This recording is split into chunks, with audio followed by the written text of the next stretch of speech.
Hi అందరికీ కాంచీపురంలో second day మేము వేసిన ప్లాన్ అంతా స్పాయిల్ అయింది. అసలు ఏమైందంటే 10:00కి మేమందరం రెడీ అయ్యి 10:30కి హోటల్లో చెక్అవుట్ చేసేసాము. ప్రతిసారి రెస్టారెంట్లో తింటాం కదా, ఈసారి కాంచీపురంలో రోడ్ సైడ్ బండి పైన బ్రేక్ఫాస్ట్ చేసాము. హోటల్లో ఇచ్చేదానికన్నా డబుల్ టైం టేస్టీగా అయితే ఉనింది.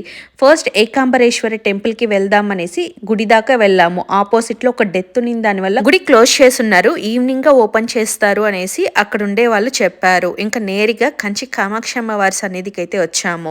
ఆ టైంలో వచ్చేసి అమ్మవారికి అభిషేక వేళ అనేసి ఇంకా మేము బయట చాలాసేపు వెయిట్ చేసాము. ఇంకా గుడి చుట్టుపక్కలంతా చాలా బాగుంది చూసేదానికి. కోనేరులో ఉండే చేపలు అయితే చాలా చక్కగా అయితే ఆడుతూ ఉన్నాయి. చాలాసేపు వెయిట్ చేసి అమ్మవారిని దర్శించుకొని ప్రసాదం హారతులు తీసుకొని ప్రదక్షిణలు చేసి గుడిలో కరుంగలి మాల కూడా అమ్ముతున్నారు, మేము తీసుకున్నాము.